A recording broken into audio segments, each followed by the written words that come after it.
Well, US President then, Donald Trump, is currently at Windsor Castle enjoying his first full day there as a guest of King Charles. He was met earlier by Prince William and Princess Catherine.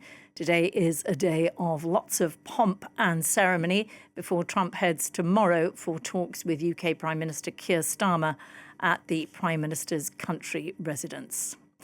Well, to talk more about all of this, we are now joined in the studio by our international affairs editor, Philip Turle. Hi, Philip. Hello, Angela. There have been huge preparations, not just security, but just generally on every level, trying to get this thing right. How is it going so far, do you think? I think that the organisers probably think it's not going too badly, and I'm sure that that's what Donald Trump thinks too. He's enjoying being received by the king because he sees himself as being a sort of king-like figure himself in the United States, having dressed up the Oval Office with lots of gold trimmings. So he's really in his element, being received by King Charles and being paraded around Windsor Castle in one of those carriages drawn by horses.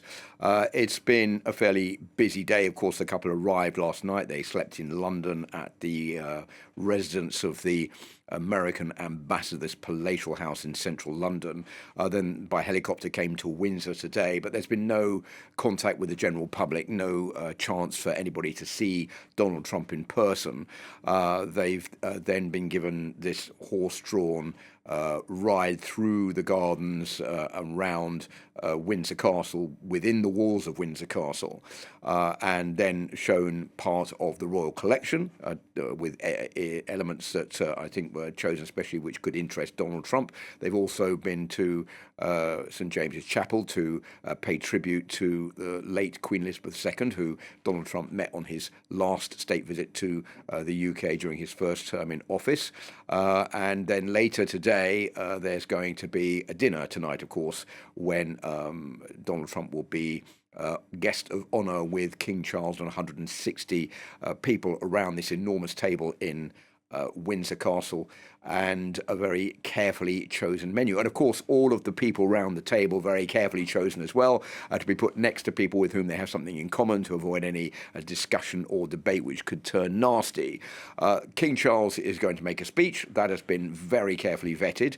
Remember that all of these state visits are organised by the government. It's not the king himself who decides who he's going to meet and when. It's the government who says to the king, you're going to meet this particular head of state and this is going to be a state visit.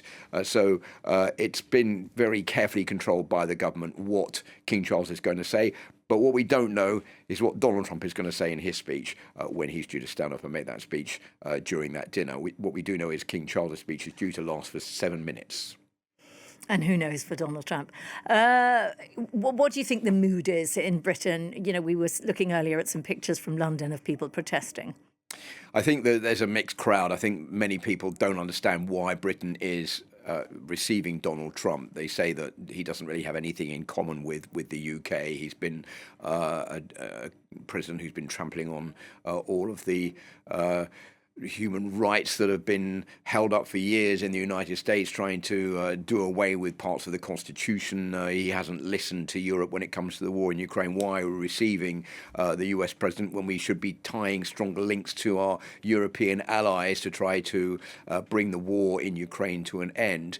But I think beyond that, there is a hope that this is going to lead to bigger investment in the UK, and that's something that the government is certainly hoping for, particularly when it comes to artificial intelligence. There have been certain declarations by some of the big major tech companies in the US, including Google, Microsoft and Nvidia, who all said they're going to invest in the UK, £5 million for Google, 22 million for Microsoft, and Nvidia has said that it's going to make the UK the number one artificial intelligence superpower and spread AI around the country, which could put the UK at the forefront of AI technology. That's something that's certainly going to please Donald Trump and also something that will please the British authorities. So this is a give and take situation, even though Donald Trump himself is only interested in doing deals. I think that is what's going to be on the table tomorrow when Sir Keir Starmer and Donald Trump meet at the Prime Minister's office at Chequers. Thanks very much, Philip.